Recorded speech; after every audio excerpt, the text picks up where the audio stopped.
Olá, pessoal! Provavelmente a maioria de vocês concorda que o esporte é algo muito legal. Ele faz bem, é bonito de se ver e empolga as pessoas. Mesmo que você nunca tenha praticado esportes na vida, temos certeza que, às vezes, você gosta de assistir às conquistas dos profissionais do esporte. Mas nem todos os atletas são honestos. E às vezes, para ganhar aquela cobiçada medalha ou troféu, alguns deles estão dispostos a outras coisas além de treinar até a exaustão. No vídeo de hoje, reunimos para vocês os casos mais inacreditáveis e ousados de trapaça esportiva. Vamos lá! Tonya Harding. Graças ao filme Eu, Tonya, muitas pessoas sabem quem é esta patinadora. Ela costumava ser uma das atletas mais famosas dos Estados Unidos. A Tonya foi a primeira mulher norte-americana a realizar um salto triplo axel em competições e a realizar 2 saltos deste em um só evento. Ela foi a campeã do Campeonato Mundial de 1991, mas acabou ficando famosa não só pelas suas conquistas, mas também pelo incidente com Nancy Kerrigan, sua rival no gelo. Para evitar que a Nancy participasse de uma competição, a Tonya tramou com seu marido e um amigo para atacá-la após um treinamento. Devido a uma grave lesão, a patinadora artística não pôde participar do Campeonato dos Estados Unidos de 1994 e a Tonya Harding foi a campeã. Mas a Nancy rapidamente se recuperou e foi aos Jogos Olímpicos daquele mesmo ano, ao lado de Tonya. Nesta competição, a Tonya ficou em 8º lugar e a sua rival em 2º. Logo, a Associação de Patinação Artística dos Estados Unidos realizou uma investigação e comprovou o envolvimento de Tonya no ataque a Nancy. Ela foi banida de maneira vitalícia e condenada a pagar $160 mil de multa. Boris Onischenko. Nas Olimpíadas de Montreal em 1976, Boris Onischenko, um pentatleta da União Soviética, se envolveu em um grande escândalo. Ele estava liderando em todas as competições: equitação, tiro, natação, esgrima e corrida. Graças a ele, a equipe soviética estava confiante de que seria a vitoriosa daqueles Jogos Olímpicos. Mas, numa competição de esgrima, os juízes e espectadores notaram que a luz de sinalização acendeu antes mesmo que o Onischenko tocasse a espada em seu rival. E essa é justamente a lâmpada que ajuda a determinar se um atleta foi ou não atingido pelo outro. A princípio, o incidente foi considerado uma falha técnica no sistema, mas uma verificação detalhada revelou que, além de esportista, o soviético também era um ótimo técnico em eletrônica. Sua espada tinha um botão para ativar remotamente o dispositivo de sinalização. A espada foi substituída e Onischenko derrotou o adversário mesmo sem nenhuma trapaça. Mas a história não terminou aí. No final do 2º dia do torneio, foi anunciado que o Onischenko e toda a equipe nacional da URSS tinham sido desclassificados. O atleta foi expulso da Vila Olímpica e banido do esporte de maneira vitalícia. Sergio Motsoneng.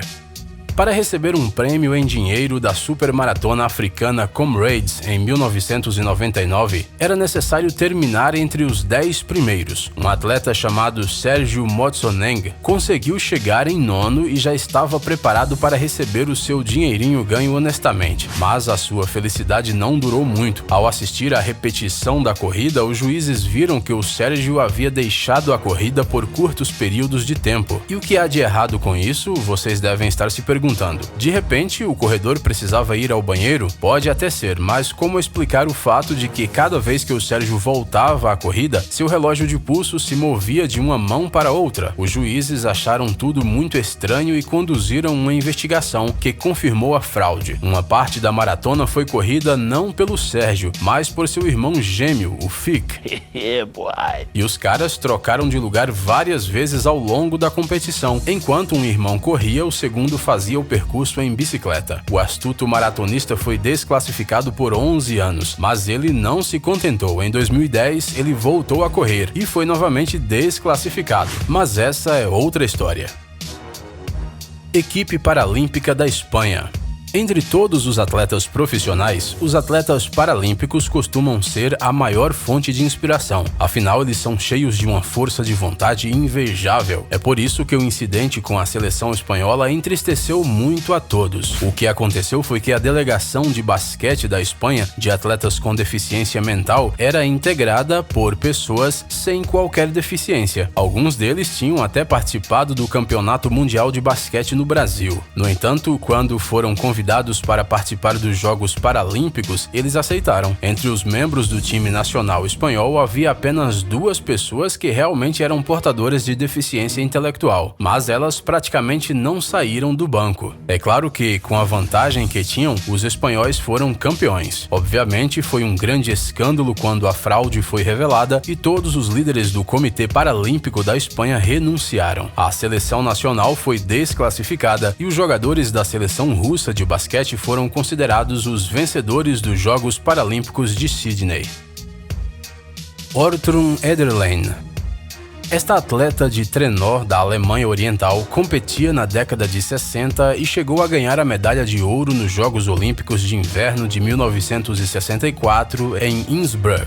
No entanto, nas Olimpíadas de 1968, ela foi desclassificada junto com outro atleta alemão. Ortrun ficou em primeiro lugar na classificação geral, mas os juízes ficaram desconfiados da excessiva rapidez da atleta. Uma checagem completa foi realizada e revelou que a equipe alemã aquecia os patins dos trenós, o que é estritamente proibido pelas regras. A Ortrun perdeu as suas medalhas, mas isso não a impediu de trabalhar no Comitê Olímpico após o término de sua carreira. Diego Maradona.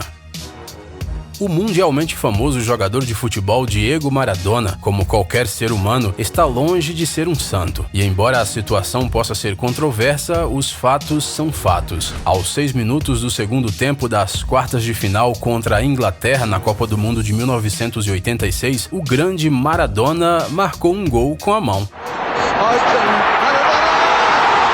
Como todos sabemos, o uso de mãos no futebol é proibido, mas o famoso craque argentino realmente mandou a bola pro gol do adversário com um soco. O árbitro achou que a bola tinha sido cabeceada, e apesar da indignação dos jogadores ingleses, o gol foi considerado. Na conferência pós-partida, o Maradona disse que o gol foi marcado em parte pela sua cabeça, em parte pela mão de Deus.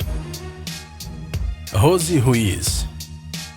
Imagine só, um atleta que ninguém conhece chega na cidade e inesperadamente ganha uma maratona, e além disso, com um dos melhores resultados femininos da história da competição. Você pode dizer que se trata de um talento único que estava escondido de todos, mas só que depois de correr a maratona de Boston com um tempo recorde de 2 horas 31 minutos e 56 segundos, a Rose Ruiz estava muito bem para quem tinha acabado de superar uma distância tão grande. Além disso, ela era capaz de explicar apenas vagamente os detalhes da rota percorrida, e os juízes e outros corredores não conseguiam lembrar-se dela no grupo de frente. Um pouco estranho, certo? A fraude foi descoberta quando 2 testemunhas disseram que a Ruiz saiu da multidão a cerca de 1 quilômetro da chegada. Outras pessoas lembraram que viram a corredora no metrô, o qual ela usou para superar praticamente toda a distância da maratona. Até que não é uma má ideia se você não tiver uma irmã gêmea. Como resultado, a Rose foi desqualificada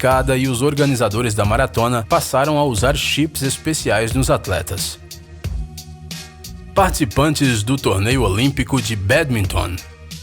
É bem provável que uma das principais regras do esporte profissional seja dar 100% de si. A maioria dos atletas literalmente dedica suas vidas a estabelecer recordes e ganhar medalhas, e ninguém compete sem entusiasmo. Ou será que as coisas não são bem assim? Durante o torneio olímpico de badminton em Londres, em 2012, 4 pares de jogadores decidiram simplesmente descansar por um tempo. O que aconteceu é que, de acordo com os métodos de classificação, muitos pares ou atletas individuais podiam meio que escolher o seu adversário para as quartas de final. Assim, alguns atletas resolveram perder de propósito para decidir seus oponentes mais para frente na competição. Ou seja, eles perderam para um oponente mais fraco e ao mesmo tempo descansaram. Mas algo deu errado. A princípio, os atletas foram vaiados pelos espectadores ultrajados.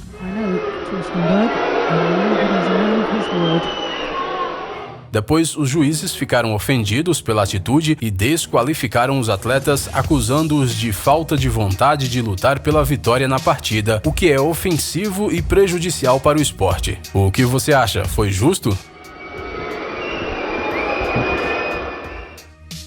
Roberto Rojas.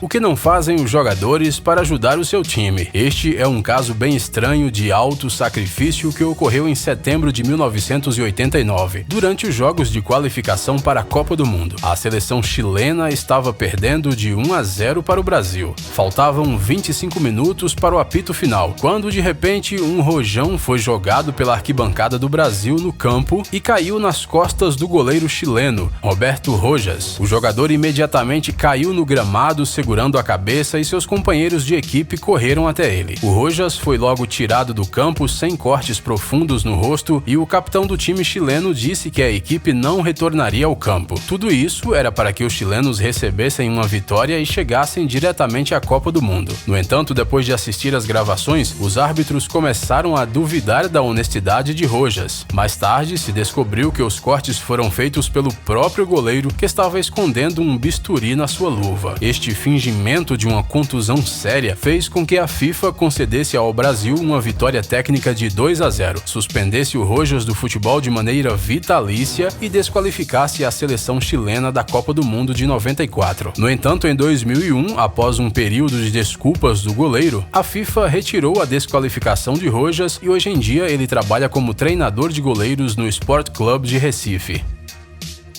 Femke van den Driesche.